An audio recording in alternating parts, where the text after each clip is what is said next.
Hi there, this is Heather of Shutterbug 101. Today we'll be doing another tips and tricks video over the Panasonic post-focus mode. Let's get started.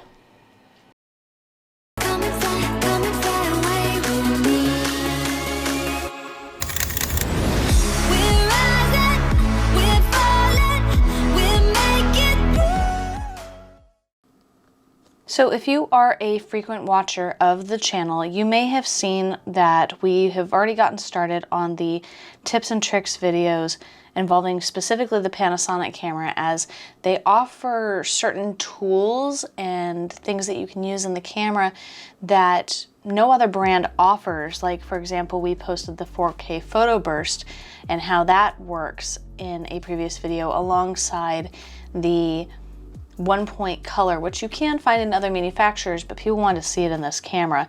Today we're going over the post-focus mode, and then we'll go over how to do a time lapse on these cameras at a later date as well, so keep an eye out for that.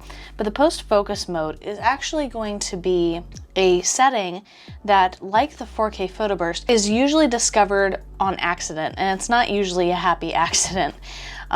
With either the 4K photo burst or the post-focus mode, what it essentially does is it saves it as a video clip. So in camera, you can go through, select the one that you would like, save it as an image, and move on.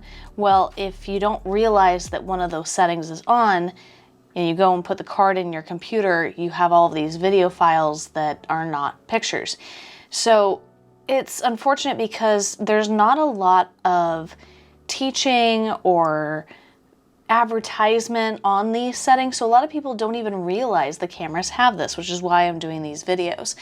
So the post-focus mode specifically will allow you to take a picture, usually of something up close or a landscape or something like that.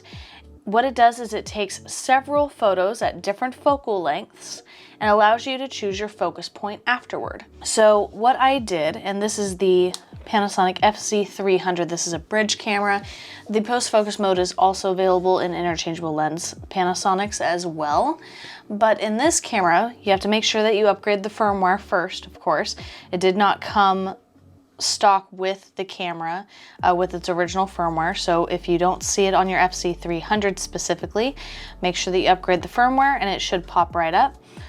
The post-focus mode will allow you to take your picture. So if we go to the playback here, I took a picture of my garden here, and as you can see, when we first pushed play, it said post-focus, and we're getting this little symbol here that has the mountains and the flower. This is our post-focus symbol. What this means is, from here, if I hit that symbol, we wait here, it'll actually allow me to click around on the screen to choose my focus point. So I can focus on the closest flower, the middle, the farthest, and focus on the fence. You know, it really just depends on where you would like your focus at.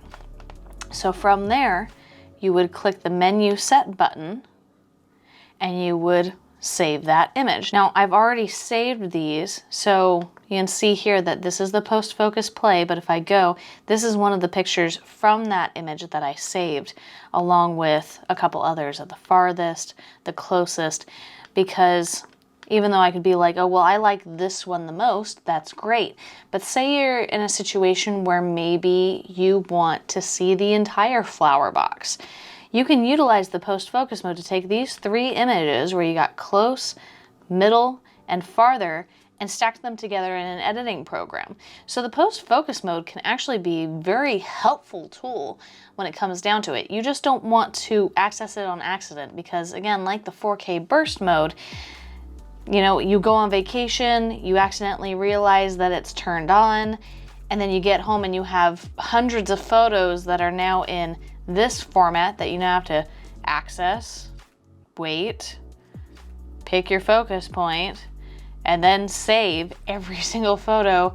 You kind of learn to hate the feature, especially when you didn't know it was there in the first place. So I'm here to tell you that post-focus mode can be really great if you realize what the camera is doing. Now, in post-focus mode, if you listen, You can hear it's beep, beep, it's counting down and counting the pictures that it's gonna take at the correct focal lengths. That's not your typical sound when you have a picture taken. So if we turn the post focus off, I go and take a regular picture, you don't hear the beep, beep, beep. It just clear, take a picture. That's gonna be your indication that something's off. You know, when you're trying to take a regular picture and you're hearing that beep, you go, oh, I remember this, it's not taking real pictures. If you don't know where to find your post focus, you're getting lost in the menu here, I would recommend, get this back to you. If you can't find your post focus mode, on newer cameras where it doesn't need a firmware upgrade, it's typically tied to the same button your 4K photo burst is on. Otherwise, it would be in your camera menu here. On this particular camera, it's page 3 out of 7, post focus. Otherwise, you can't find it. You just need to make sure that it's turned off. I would make sure that you go to your wrench here and go to reset your camera to factory settings, and that should turn it off naturally there as well. Other than that, I'm going to bring up the 3 pictures here that show a close focus, then a middle focus, and then a far focus. And then just for your viewing pleasure, here's all of them stacked together. Like I said, it is a really cool feature if you know how to use it, if you think you will use it. If you don't think that you'll use it, some of these cameras have a post-focus shortcut button built in. You can turn that to something else so you don't accidentally trigger that, same as the 4K photo burst. If you guys have any questions about this feature, please let me know in the comments below. I'd love to hear what you would like to see next on the channel. The next Panasonic tips and tricks, which will be the finale out of the tips and tricks on the Panasonic cameras, will be the time lapse unless something else is requested that is unique to the Panasonics. Other than that, keep your eye out for inspiration, Shutterbugs. See you next time. Bye.